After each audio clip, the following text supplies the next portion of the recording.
Welcome to another episode of The Great Debates. This is Trey. This is JD. This is Johnny.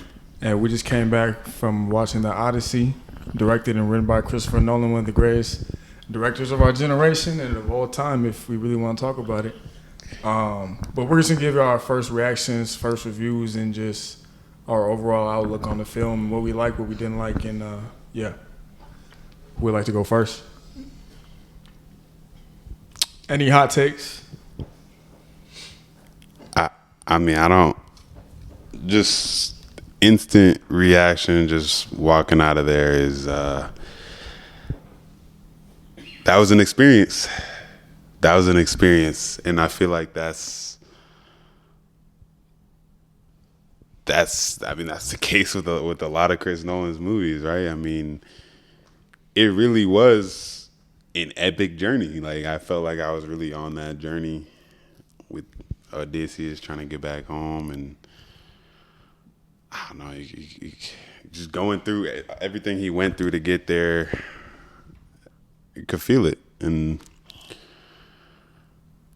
what really stood out to me, I mean, just, we'll get into it more, but the last act, like, I had to sit up in my chair. I had like physical reactions to some of the things I was seeing, like when he really was in the trials. He came back with the disguise and he just started stepping. Simply put, like, I don't know, he just got in a different mode. He had been through way too much, and he was right there, and he was not gonna let the suitors take what was his. So that was amazing to see when he strung that bow up and shot it through the 12 axes. Oh yeah, spoiler warning, by the way. Yeah, my bad, but it's reaction, so I guess that's fair, right? Yeah. No, it was good. I think this movie had a lot of moments. This movie did feel like a journey where like there were destinations that they hit, and on the way to the destinations were like traveling. It's like travel, like it's like a video game. You go to you do an episode, or not an episode, you do a mission, and then there's a load screen. Side quest. And then you go back to the main mission. And it's kind of like that. Kind of what it felt like, because it was a non-linear story. You essentially start at the end of the movie. The first scene is the end of the movie, when we don't know that Odysseus is in there as the beggar in the first scene of the movie, because Telemachus, I think is his name, which is Odysseus' son, he goes up to the quote-unquote beggar and says, hey, due to Zeus's law, we should treat him kindly as a stranger as we would treat ourselves, essentially, because you never know if they're a god in disguise. And you want to, treat the gods fairly, because if you don't, yeah, it could be bad for you. As we saw throughout Odysseus' trail as he tried to get back home, the gods did play a role, not in the way that I thought they would. They were the gods were depicted as representations of the god through the physical world, rather than being like fantastical, tangible deities that you could like grasp and actually interact with. Like, you saw their influence through the tides, through the storms, through just like phenomena environmentally that you can't really explain other than there being a god there. And I wasn't too mad at that. I just did think that with this story, they could have gone deeper into showing that more mythical side of it, like how they did with the Cyclops and how they did with some of the giants. I thought that was dope. But yeah, I mean, that's what Christopher Nolan does. He grounds most of his stories so that they're digestible to him, so he can depict them in the way that he likes to give them to the viewer. What'd you think about it, Johnny? I loved it, just to start there. A big thing with me is like knowing that, like, I did some like research about the specific story that they were telling. So with the Odyssey, it was passed down orally, like in the beginning.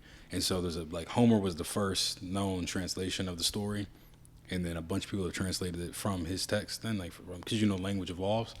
So this translation is based on a translation from the first woman that's ever translated the Emily, story. right? Emily Wilson, yeah. Yeah.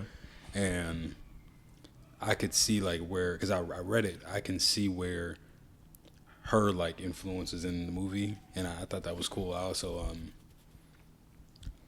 I love the acting in it. Like I feel like everyone played their part. The set pieces were amazing. Like especially during the battles and the way the horse looked, and I just like the way the visuals were great to me. Yeah, I think that there were certain points in the film where I kind of wanted to stay in those moments. Like, do you know when they were going up to the Cyclops' cave and they were in the greenery and it just looked beautiful? I kind of wanted to stay there a little longer. Yeah. But, you know, it's like I said, it was a journey. You're traveling. You're just going from one place to the next place. So you just have to appreciate the moment while you see it in real time. And I think that's by design, honestly, to really put you in the mode of there's a desperation to get to a goal. You're supposed to get somewhere. You're not supposed to just chill out. You're supposed to get to the next space. And, we got a lot of good moments. I do think that some of the things in the film that weren't meant to be funny, I found humor in them because my brain is different. But that's probably just me. Like which moments? There was a moment where I forget who Rob Pattinson's character was, but he was trying to basically convince Penelope, which is Odysseus' wife of Ithaca, to make him her new husband, and essentially like a pseudo king until Telemachus is of age to become king. And he basically looked at her and said, she was trying to convince him that she wouldn't be in love with him even if he were to like be with her. And he said, hey, your devotion and loyalty to this is kind of what makes me want to be with you, because he tried to translate that over to if she were with him, she would be that loyal to him. And I thought that was funny because that's like a real life thing. But, yeah. And also when people were just getting that shit rocked, I just thought it looked funny. Here's my thing. Like, I feel like Chris Nolan, like, we all know he's a great, like, storyteller, director, but I feel like one of his, I guess, like, shortcomings is, like, his action is a little bit, like, not the best. Leaves a lot to be desired sometimes. So I was a little bit, like, I was interested to see how it would look in this, and I was really, really happy with how it came out. Like, I was very locked in for a lot of the action scenes in this, and it was brutal. Like some of those, like especially during the last like fight scene, I was like, oh, like motherfuckers were getting their faces split and shit like that, and oh my gosh. But it's also just the tension, like the Trojan horse scene. Oh man, like the way the score was building, the drums were just beating faster and faster, and then they're trying to get, like, they're getting pushed up on while they're trying to open the gate. Like, that was just like, I could feel that tension. Like, it was just built up perfectly. You know what it really reminded me of? Obviously it's not the same moment, but it was like right before the bomb dropped in Oppenheimer. That's what it really felt like to me. Like that same level. You're like, oh shit, like it's about to happen. Like, I don't know. It was just an experience. Yeah, it was. Funny enough, I don't think I'm probably going to watch this movie again because other people want to go watch it. So I'm going to go watch it. But if it were up to me, I probably would let myself take a break from watching it again to really just, because it's a dense film. Mm-hmm. Just visually and like sensory wise, like your ears, depending on what type of theater you go to, it's going to be a lot of noise and a lot of it's pretty out there. Stimulating. It really does put you in that feel that you're kind of in it. This would be an amazing 40X movie. If you were going to a 40X theater, this is the type of movie you want to go watch, a 40X movie. Especially when they're at sea. Probably like they're gonna be spraying your shit. Yeah. Pause. But you gotta immerse yourself in the movie. You feel me? But yeah. But like acting wise, Matt Damon did a good job. I'm just trying to think. Like I said this previously. Everyone did their job. I'll just start there. Everyone did their job. Did anyone outperform their contract? No, not in my opinion. I think for what they were given, they did exactly what they needed to do and nothing more. I don't think I walked away from that movie saying, "Oh my God, like this is like a top performance of the year." I didn't come away with that feeling personally, but nor did I need to, because I think the story was more of the star than the actual actors. The actors were just parts of the story, because the whole, and going back to the Emily Wilson interpretation, they want to focus more on Zeus's law and what that represented for the nature of man itself. And this is the reason why Odysseus didn't even want to come home, because he saw the destruction and carnage that he helped, bring out. Yeah. And this was also shown with the pig scene with Cersei and her turning them into pigs. It's their true nature, yep. Yeah, and I kind of agree. I know some people might take that as a slight. If you're a man, you're like, oh, they're just painting us in a bad light. I really do think that, one of the big things about being a man is just recognizing how much power you wield, and you can honestly lose yourself just trying to abuse that power. And it shows itself in people being conquered, people being slaughtered, people being disregarded. And you just have to have honor and treat people, with respect at as many turns as you can. I know we don't do that today in today's world. It's more of just like whoever's in your corner you rock with, and whoever you don't fuck with, fuck them. But I think this was a good movie to show that through the text. So for sure. One thing that stood out to me was the sound design.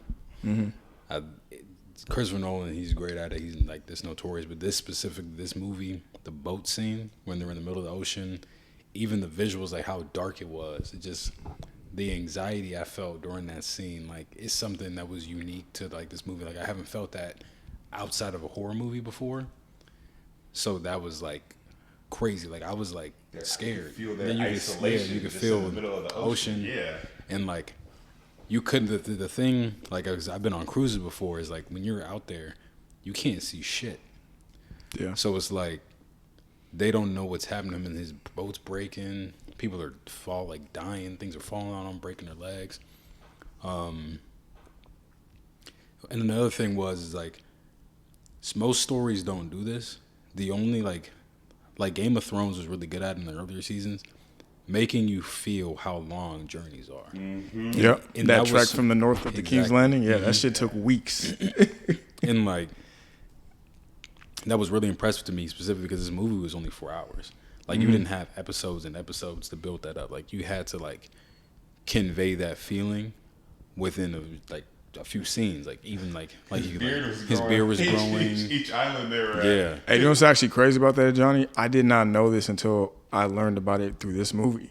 So it does seem like there was more film that Christopher Nolan wanted to tell, but because he chose to shoot this completely in IMAX, there's a cap to how long you shoot for IMAX. It's 3 hours. So he had to cut it down essentially. There's probably more story that was there he wanted to show and tell, but due to him taking on the IMAX 100%, you can't tell it at a certain point.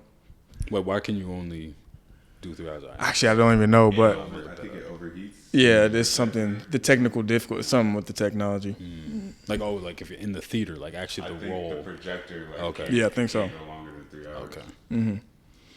Got you. So that's interesting. Yeah, and that's a crazy restraint. Yeah. But because imagine an extended cut, yeah. like 30 more minutes or something like that.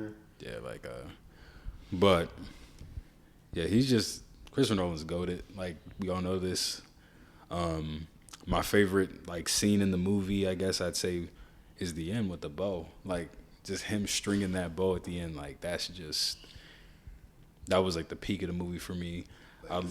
Him being on the island with the witch, that was another scene that stood out to me. Yeah. Like heard the effects during that scene, like He was smart, bro. They showed him learning his lessons. Mm-hmm. Yeah, and the connection to Athena and how he gained favor with the gods. Just yeah. Yeah, because whatchamacallit, one of the things I questioned, and only for a short, brief amount of time, when he first came back, he didn't tell people who he was. He learned that lesson from Agamemnon when he came back. He got slimed out by his wife. He told him, make sure when you come back, you disguise yourself. You assess the situation first. It. Like, think before you act. Exactly. Like, I think that's a lesson. Even though realistically, everybody could take something from it. Niggas would have saw like he grew a beard, but niggas could tell it was Odysseus. It's been 20 years, and he had the same voice. It's been 20 years, and true. But they didn't want him. They you got to think in their they didn't want to believe he was dead, so they're not thinking it's gonna be him. But that's also like a psychology thing, you know, like it's confirmation. Like you don't think they think he's dead, so yeah. Another thing that I noticed was like for that specific part, no one that knew what he looked like saw him. Like no one saw his face. His wife didn't see his face. True. The dude that he did have his hood down for was blind. Mm-hmm. The boy that was with him, he wouldn't have known like what he looked like. He was so young. His son didn't know. His dog gave it away. Yeah. Then the dog giving away. That was good foreshadowing. How he was like he only listened to your dad. And then he was like, I've never seen a dog like live to 20. He's waiting for your dad to return, and he stayed alive until the end. Yeah, I'm gonna be honest with you, that hit me, bro. Yeah. Just watching dogs be loyal, bro, like that, it does something to my spirit, bro. And his best friend. Mm-hmm. Oh God, bro. And they was kicking that dog to under the dinner table, nigga.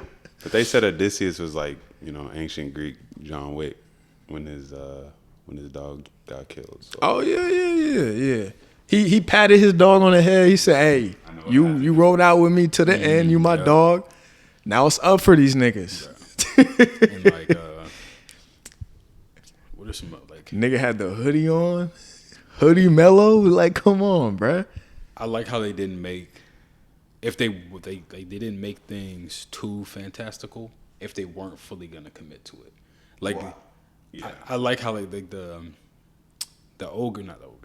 Cyclops didn't look too like he looked humanly with like messed up human features. Even the giants looked human. Yeah, bro, it's chopped. Yeah.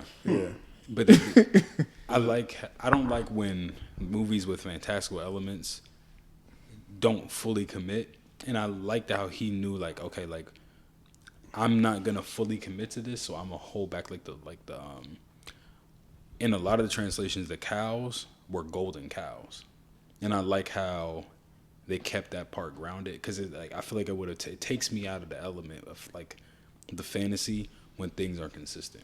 So they didn't show the gods, they didn't like they didn't show them in godly forms, like giant godly forms, and they had like monsters and stuff like that, but it didn't look too out of place. You know what I mean? And I appreciated that.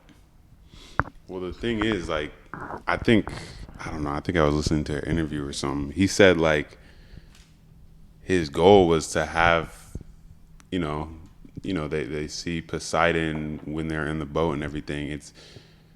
It's not fantastical. It's just how people would have experienced the gods. Like, this is how, the story of the gods came from, because they see giant storms and lightning and stuff, and they're like, oh, that's Zeus, oh, that's Poseidon. So yeah, they essentially just explain how the world works. Exactly. The way the tides flow is because of Poseidon. Mm-hmm. And but I want to take it back to what you were saying, Trey, because I don't know. I thought in terms of the acting, like there were just three like standouts for me.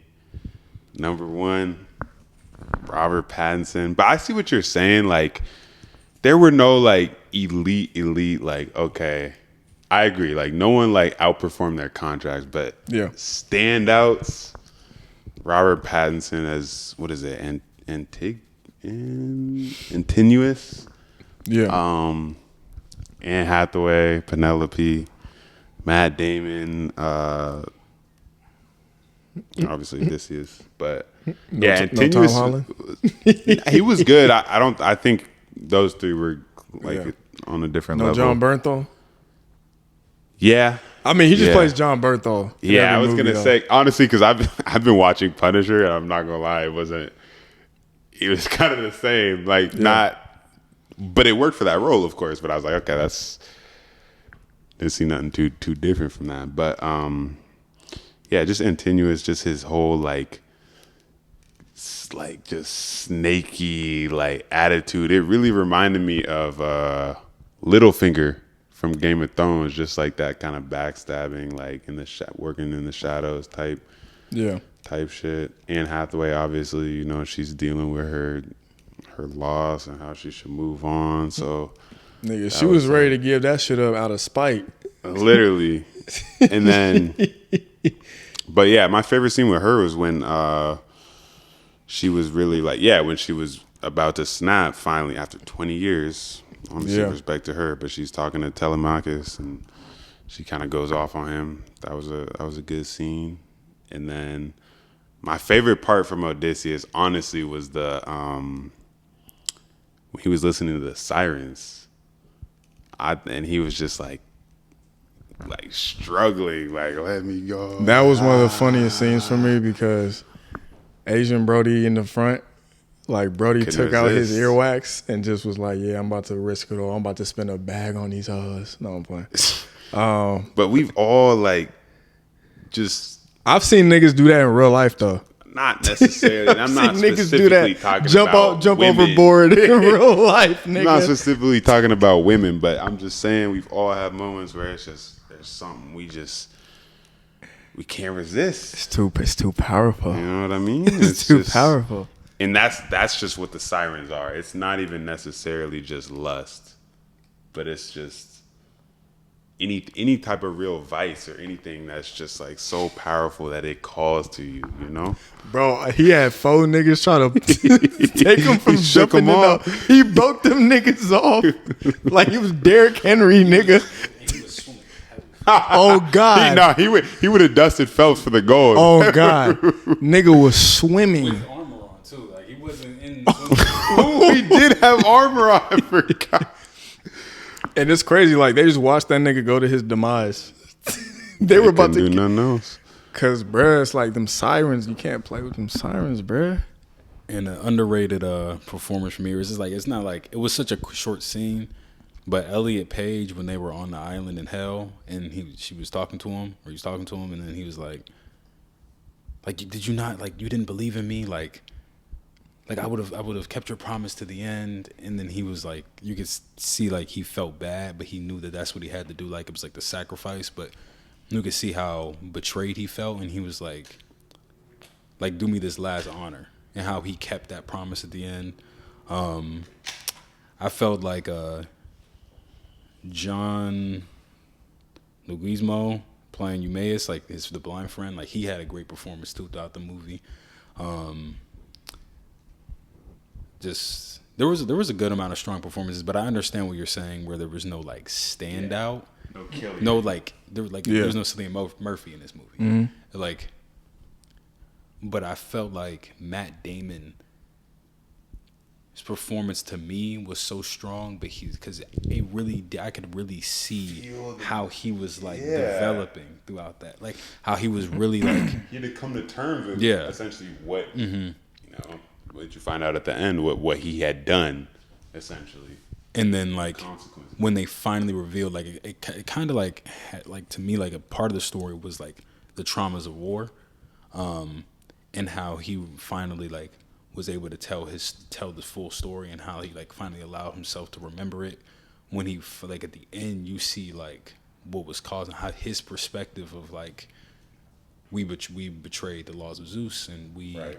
Like, and you could see the torment and what was going through all, like, when they actually invaded Troy, burning buildings, women were dying, children were dying, like, people were innocent along with soldiers, and how he felt like, even though it was just, the way they went about it isn't, like, really what he would want to do. Yeah.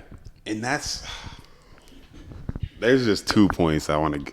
It's a lot. This movie is so much, but just first, based on what you were just saying, yes, like he never like throughout his whole journey, like he's so worried about getting back home, and they're talking about, oh, you don't really want to go back home.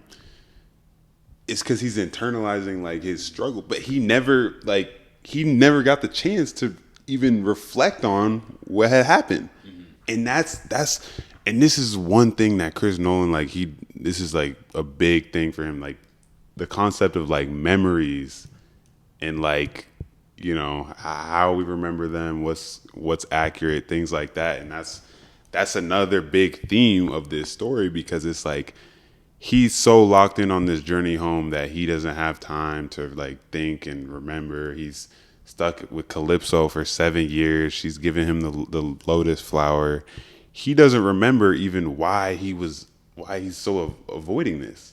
It's blocked out of his memory because it's so traumatic to him. And I don't know. I just thought that's kind of why that's the excuse, I guess, for why it's told not necessarily in chronological order, but it works. It works because it fits with the themes of the story. You know what I mean? But yeah, I think personally, I would have preferred if the story was told linearly. That's just me saying that personally, because I do think some people did have criticisms of this movie being kind of boring. Mm-hmm. And I see where they were talking about that, because like there are parts where you have to like kind of wait for something to happen. But everything is essential to the overall story. But while you're waiting for the story to unfold, you do become impatient at times. And I feel that. I think that if we had gone from when he had broken the walls of Troy, right, or whatever, through the Trojan horse, all the way up until he came back just in one linear fashion, I think that would have been more engaging for me, because it would have been under the premise that we don't know what's going to happen next, compared to him reflecting on and piecemealing what he had gone through until we go back to the beginning of the movie, which is essentially the end of the movie. So my question, though, you're right. We wouldn't know what's going to happen next, but doesn't that kind of change the way that the theme is of how? Yeah, it changes the reason, because the whole message was through the lens of Zeus's law. Exactly. That wouldn't be the main point of the linear story, and that's why they chose the Emily Wilson. Whatchamacallit, not adaptation, but the translation. Yeah. And I think that if someone like, let's say, Denis were to just do a linear version, I might be more into that than Christopher Nolan's version. But I don't. Personally, I'm speaking for me. I don't know if you've seen Arrival, but oh my gosh, I can't even spoil that either, because you haven't seen it, because I don't know that he would have done that. Well, I don't know if he would have done it linearly or not. It doesn't matter. But he's done non-linear stuff, and it's because it's thematic. So that's why I do wonder, like, how he would have done this too. That'd be interesting. Because when I was a kid learning about the Odyssey, I was interested in the story because of how it was told. It was told from start to finish, and I was like, oh wow, like that was a great journey, because I just went from A to Z instead of going from Z to A to B to Z to D. You feel me? Like, but one thing, like, I want to talk about this one moment, because we're talking about the Zeus's law and everything, and Zeus was such a good person, by the way. One of the key, like, what is it, like symbolic like parallels or whatever is, Athena is kind of guiding Odysseus back. And then in the final flashback, we finally get, the full battle of Troy, the destruction of Troy. And we were talking about this a little bit before, but there's a moment when Odysseus is, they bring Athena, or we see Athena in the flesh. Bring in the flesh, and they look like they're about to behead her. But then it cuts and they behead the statue of, what Trey and I were saying is that was a statue of Athena. And that was a representation of, Odysseus and all of them just breaking Breaking Zeus's Zeus's law, law. or killing a god, essentially. We thought that was a representation, but Johnny, like, you had a different interpretation. So I'm kind of, that's why I want to talk about this moment. So I think that Athena was represented as a real person, and it kind of goes to the theme where Tom Holland's character was saying, be respectful like towards everybody, because anybody could be a god in disguise. And I think that woman in that scene was actually like Athena as a woman in disguise, and the statue was just like a way to symbolize basically her head also being chopped off. And I think it kind of like it shows like the corruption of Zeus's law and how the men were corrupted into just like, not necessarily corrupted, but just so bloodthirsty. After, like he said, we were on this beach for 10 years. And you saw how like the anger being released that night, and how they took it a little bit too far, like, which caused them to use the Trojan horse and like go against Zeus's law and the laws of hospitality. And I thought it was like, that's why at the end, once he came to terms with it and was able to essentially apologize to her, that's when he stopped seeing her. It's actually what I just thought about that's interesting, and this is a small flaw that I have, only because of how Nolan chose to tell the story via time, right? So the big full circle moment of when they're in the walls of Troy and they're doing it through his POV, that's when he learned that he broke Zeus's law and that he cared about it, because they reflected it in the last act when he came back home. But if we pay attention, after that moment where they were in Troy, when they went to the Cyclops and they went to the Giants and they went to all these places after Troy, right? He was saying, fuck the gods.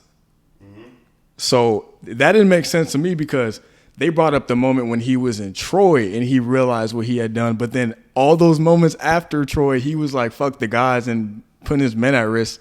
So you're thinking to yourself, if they're using Troy as the reason why he learned his lesson, and we just saw that after he learned his lesson, he still didn't learn his lesson, that was interesting. I don't think it was a way. Along that journey too. I don't think that was them showing that he learned his lesson. Not that he learned. I think that was the catalyst for. It was like the. It's why he didn't want to. But like, it's why he want to come home.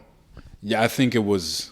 He acknowledged it, but I don't think it was him like learning necessarily the lesson. I think it's kind of like when you messed up something, and you try to ignore it, and try to pretend like it doesn't exist, or like you probably try to pretend like you didn't just commit this sin. Like the sins don't matter. Like, oh, like this isn't, not necessarily this isn't real, but I'm doing like we're soldiers. We're doing what needs to be done. If like he said, the gods favor those who, or he said something like basically like the gods only work for those who work for themselves. Essentially, like yeah, that's what he said. Yeah. So it's like, I think that was kind of him trying to cope with it. Like he was coping, and he's saying like, I'm doing what I have to do in order to get home, but he was straying away from his gods and his belief on the way there. And he, like, I think as time went on is when he realized, I can't get where I need to go without the gods. Like I can't just do it by myself. Like, you know what I mean? So yeah, exactly. I think he kind of realized as the journey kind of went on.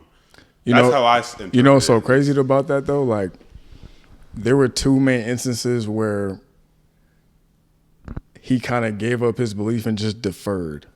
It's when he went to Hades. That was very impactful on him, when he saw Sinan when Sinan was dead, and after they told him what was going to happen to him and his men, and then also when Calypso was like, "You just got to get on the raft and just let it go and just let Poseidon guide you back home, or let Zeus guide you back home." And I kind of thought to myself,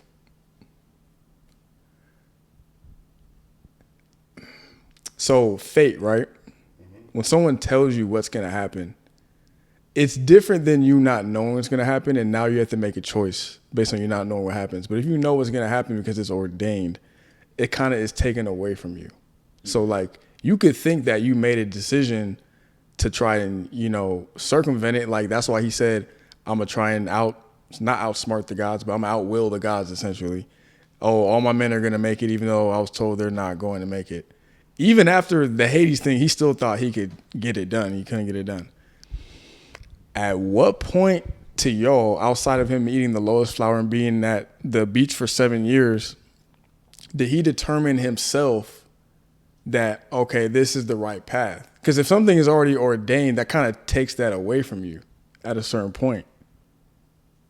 You know what I'm saying? Like, that's the issue I have when Nolan tackles and deconstructs the world of gods. Because self-determination and fate are kind of opposing sides. Mm-hmm. And I think it's more compelling if you like have self-determination, but also when you try to mix the two where it's just like you can only have self-determination up to a certain point and then you just have to follow the will of the gods. It kind of makes you wonder like what the story would have been like if he was just believing in the first place. In the gods, you're saying? Yeah. But then that would also beg another question. Was he meant to defy the will of the gods to get to the point to where he got to? That's the only issue that I have. Where it's like, where's the line between those two concepts? Yeah, but if he followed the will of the gods, he never would have done the Trojan horse. Yeah. The story would have never, like, they would have never got that far. So it's like, I guess the story doesn't answer whether or not what he did was necessarily right or wrong. Like, from his perspective, it went too far, and it was, I guess, against his morals, but it was also what was needed to be done. But I wonder if he would have done things differently, or, if it would have been possible. Because I feel like there, like everyone else, suffered for his mistake. Not that he didn't suffer, but I feel like that the point of him having to go to the island was to see like how much was sacrificed because of that decision. The whole like when they showed like the wide shot of everyone being, and that's one thing I love to see on the 70 millimeter. How like that wide shot, I would love to see that. Like how many people were really there. Yeah. No, it's very interesting because like he just got on a raft and just woke up at home. That is an interesting. That is an interesting point though, Trey, because that's self-determination versus fate. Like how much of that was the guy? Athena was essentially telling him like, you think you can outsmart us and like will your way home? You can't. You just have to submit essentially. And once he submitted, he literally just woke up at home. So is this the journey that they took him on because of the Trojan horse then? Because because that was his defiance, this was his punishment, having to watch basically all of his crew get killed and go through piece by piece. Yeah. That's one way to think about it. Yeah, it's very interesting. Yeah, I mean, out of Nolan's, filmography, and I would say this is top. Yeah, let's rank it now. Now we talked about it individually. 8. Top 8. Because I gotta think about it, right? I personally have Inception over this. I have Dark Knight over this. I have The Prestige over this. I have I might have Oppenheimer over this too. I'm gonna be honest, I have Batman Begins over this personally. I'm biased. I think it's a good origin story. It's a great origin story. Yeah. No doubt. But this movie, bro, is just like, it was good.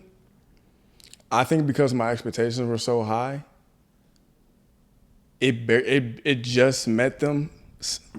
But this movie didn't blow me away. I'll say that. A victim of his own success. Yeah. Yeah, I don't know. I mean, it's just a goated filmography. There's a lot of moments where it's just like you just sitting there and it's like a lot of downtime. Yeah. People were waiting for the third act to roll around. Yes, but like you said, it all ties into the story. You know It does, what I mean? it does, but it's the journey. it's like a television show. It's like a television series, right? When niggas tell you, oh, after season 2 it gets good. You gotta wait. You gotta watch the first 2 seasons though. Nah, but like that's not like it's a story. Like it's a story. You can't have the third act doesn't hit without the first 2 acts. You know what I mean? True, but It's not. there are films where the first 2 acts that still lead up to the third act are just keep you more engaged. I wouldn't say. Well, me personally, this is me personally. I don't think I wasn't engaged. I just think the third act was just more wow to me. But the first 2, like it's I don't know. It was really good. I mean, right now I gotta sit here and think with it a little bit, but I'm taking this over Memento, by the way. yeah, I know. Y'all don't like Memento. I get it. Yeah. Do you like Memento? I haven't seen it in full. Oh, okay. Like I said, I just really like how he plays with the concept of memory, and obviously Memento is all about that. So it's going back to that, but right now I'm thinking about how it compares to Oppenheimer. For me, like, it's in my top 5. I have it over, like, I have to see The Prestige and I have to finish Memento, but I have Oppenheimer. No, sorry, I have The Dark Knight 1, then Oppenheimer. I'm wrestling with this and Inception. Oh, it's not even Inception is just better to me. I feel you. From start to finish? A lot of people are like much higher on Inception than I was. Like I loved Inception, but it wasn't. That movie, bro. That movie's like crazy. I feel it, like the thing is, I feel the inverse way that you do about this movie that I do in Inception. I feel like the first and second act of Inception were a little bit like, all right, like get to the point. Like I feel like it kind of got redundant. Like I was like, I get the whole thing, but it does connect to the end. For this movie, I was never like not engaged with the story. Like I feel like it was like I was locked in for everything because of the sound and the set pieces. Like even like for me, a part that I was like, it wasn't that big of a scene, but the way they set it up and the way they shot it, the way like the fight scenes was when they went to the Island of the Giants.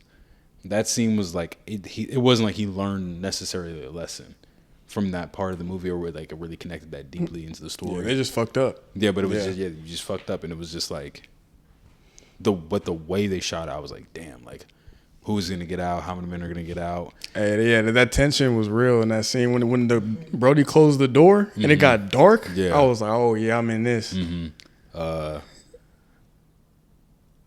What's another one? The whole island when they're with the animals and the witch. That scene was crazy to me. Like the way they shot it, the way the witch, like her The body horror. the body horror of that. Like yeah, so there was no part to me that I felt like even like I love like one part of an Inception, and he does this in a good amount of his movies, is how he'll show a part of a scene, but then show you it from a different perspective or show more of it later on in the movie. And the Trojan horse, like that was that to me. Like how he just kept like up into the end revealing, and then you saw the end, like how grand it was. Like how like it was like kind of like, was this a mistake? But yeah. One thing I'm interested to see how Cam feels about it tomorrow. Yeah. So I need to rewatch Inception. It's been a long time, but y'all didn't mention Interstellar at all. Is that I was going to I have to rewatch Interstellar. you have this over Interstellar? Yeah. Trey, you I'll got have to to rewatch. rewatch That's what I'm Interstellar. saying. Like when you haven't watched a movie in a long time, it's like I've that's why for me it's like I really just I can compare it right now fairly to like Oppenheimer. I can't lie, like Dark music, Batman like a Begins. musical score for a film is like, I'll give you my priorities for a film, right? Script is number one. If the script is amazing, even if the movie doesn't look good, I got at least the script, I can follow it. Yeah, that's part. Yeah, I agree. The with that. cinematography is 2, and the score is 3. Acting? Acting. Well, here's the thing, right? This movie didn't have amazing acting to me.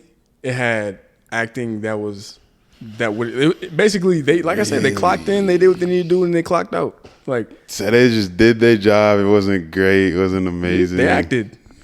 Really, Yeah, like it wasn't. really, Trey. That's Nothing stood okay. out to me personally. All right, interesting. But Just like clocked in, clocked the, out. the score wasn't. No shooting after practice. Nah, Interesting. All right, man. like because the score for me was, I'm not gonna say it was non-existent. It just wasn't memorable. Cause like there's certain Christopher Nolan films, like especially Inception, you remember that score. Oppenheimer, you remember that for score. sure. Interstellar, you remember that score. The Dark Knight, you remember like this is one of Nolan's movies where I'm not gonna remember the score. I don't know. And that's the thing for me, because when I think back on movies and I try to rank them, I need those like keywords essentially, where it's like are those things that I can just The member berries. Yeah. Like this, I associate this fire ass score with this amazing movie I saw. I can't do that with Odyssey. I have to think about images and moments. The Trojan horse. For me, Some drums, part of Travis score, Scott. sound design is in tie with me with score. Like it plays it like they're connected, and I don't think any of his movies had stronger sound design than this one. Even Oppenheimer, I will remember the sound of that bowstring.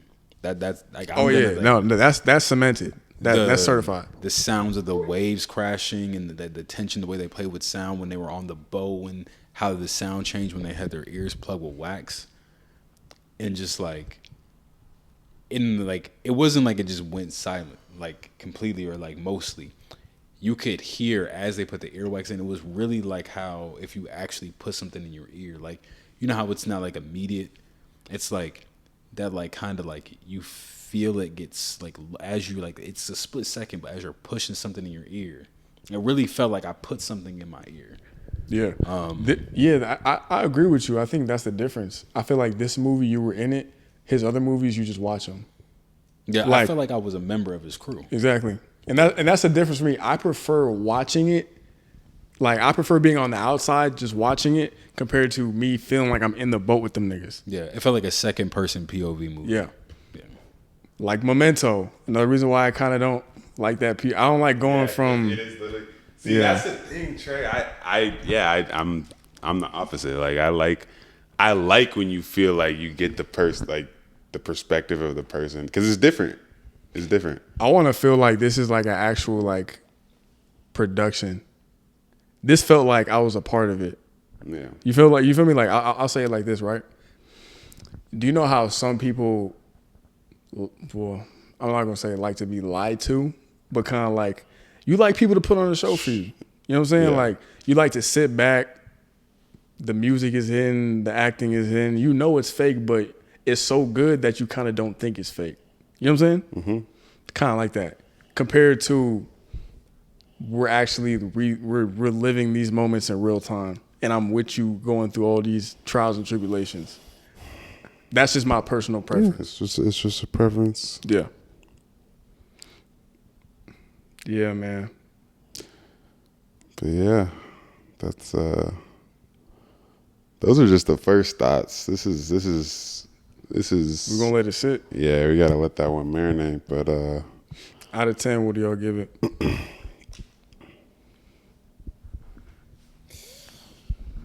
First watch, first using experience, I give it like a 9.5 around Oh there. fuck! So this is damn near perfect. Oh fuck! y'all know I don't like giving numbers to movies, so I just go ahead, Trey. I would strongly recommend it. It's a great movie. I would rank it against First watch, I give it a 7 out of 10. 7 out of 10. Mm-hmm. What'd you give Oppenheimer? Oppenheimer was like an 8. For me, all right, Oppenheimer, the reason why I think it's an 8, like I said, I think there was just a more captivating performance in that movie. And the score. The score. Yeah. And also, I don't know. It's just more. I don't know. I was just engaged more. Yeah, it's more compelling. That's fair. Mm-hmm. Yeah, I mean, I gotta let it sit because I'm trying to just compare it to Oppenheimer right now on which one I would prefer for Nolan. But great movie. I'm very happy, and I'll definitely watch it again. So one thing that I'm wrestling with in my mind, whether I'm trying to put it over Oppenheimer or tie with Oppenheimer, it's kind of like a different argument, different perspective from the acting thing. Is I do think Cillian Murphy had a stronger performance than anyone in this movie, but I don't remember anybody else's performance Robert in Downey Jr.? Oppenheimer. Nah. Okay. Like it not that it was a bad performance. Like no one had a bad performance in Oppenheimer. No one really was like Robert Downey Jr. was really good in that movie too. But he was like on, I don't want to say on par. Cillian Murphy was, it was either just because, like, maybe it's because, like, he was so clearly the best performance in the movie that no one else stood out to me. But a good handful of people had scenes or throughout the movie had strong performances. Tom Holland, Matt Damon. I thought Charlize Theron had a good, for what she did, she had a good performance. Like when she was explaining that, like how they were, like she loved them and how she was happy. Elliot Page. Yeah, I just felt like there was like strong performances throughout the whole cast. Like I don't think there was like a weak link out of the main cast. Even the Indian actor who was like his second in command, he was really good. But this movie gonna make money. Best believe that. Yeah. Definitely. It's gonna make money until Spider-Man come through. Still gonna make money after that too. I don't know. What do you mean you don't know? Spider-Man is shorter, and it might be more fun. Odyssey's still gonna make a lot of money. It's not gonna make Spider-Man money though. No, it's not gonna make Spider-Man money. I think Odyssey will still cross $1 billion box office. I got it capping out at like 850. 850. Yeah. You want to put money on that? You saying it's gonna make $1 billion? I think it'll make $1 billion. 5 on it? Yeah. Y'all heard it first. $1 billion worldwide, right? Yeah, worldwide. Okay, worldwide $1 billion. I mean, yeah, it's not doing that domestic. So it's making more than Oppenheimer. Yeah, I think so. Because Okay. Oppenheimer is what, 950 right now? Around 9? Yeah, I think it's like it's 9 something. I think it'll make more just because this is like a more universally known story. Like I feel like everybody at some point, I mean, I say everybody, unfortunately, most people in the U.S. public system have probably read something about the Odyssey at some point during their middle school or high school, like tenure. So Yeah, 100%. like I don't know if as many people know the story of like Oppenheimer in depth, but if you see the Odyssey, you know what story is being told. Like that was one thing about the time thing, and why I personally liked how they told it non-linearly, because it's like I already know the story and I know how it goes. Yeah. And I felt like it would have like I like how he played around with the timeline in order to like convey his message and finally like get it across. Because if I was just following the story and like in the way it went, like I was like in my mind, I'm like, okay, they're gonna start with the Cyclops and they're gonna go here and here and here and here, and I just like would have known. And I like how there were breaks in between and flashbacks and callbacks, and you saw like when he was having like conversations and thoughts, like how things that happened in the past played into like what he was presently going through, and how he learned lessons and stuff like that. Even like with his son, like with the learning like how to fight, stuff like that. Like I love the way Christopher Nolan plays with time.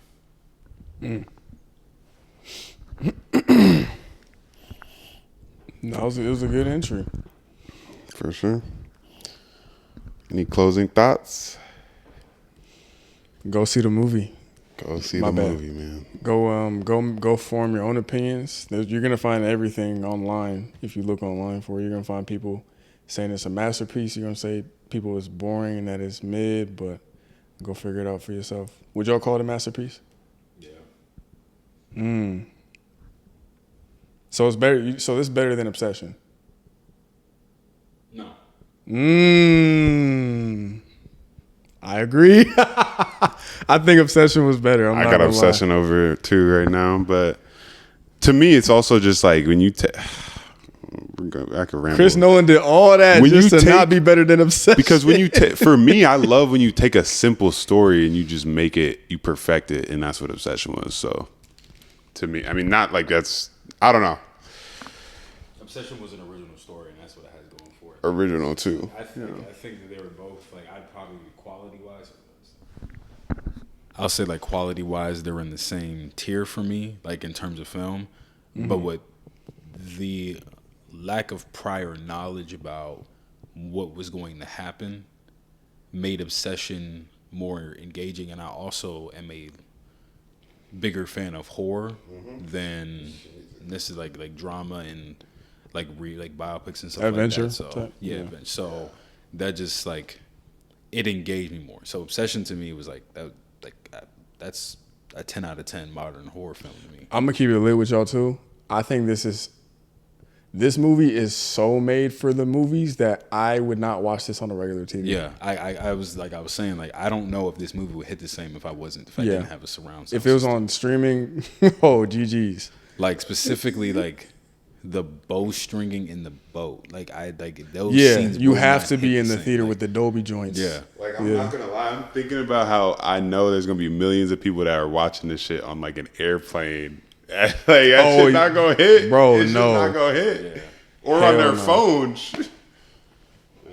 that's like getting head with a condom on. Yeah. Like you are genuinely like, I feel like you are doing a disservice to yourself if you don't see this movie in theaters. Yeah, Word of mouth is crazy on Odyssey, man. it is. It is. We'll have to see. I don't even know. Shit, it's got a 98% on Rotten Tomatoes. It went up. Fuck. It's crazy. We'll see though. I mean, I think it's gonna hit like 200 this weekend. They Yeah, I got think- IMAX for a month. Yeah, I think globally it's gonna hit over 200. We'll see. You gonna see. Yep. But any more thoughts before we close out? Go watch the movie on the biggest screen possible. Facts. Don't wait till streaming. All right, man. Yep. Well, that's a episode. We'll catch you on the next one. All right, Great bye. episodes. Good night.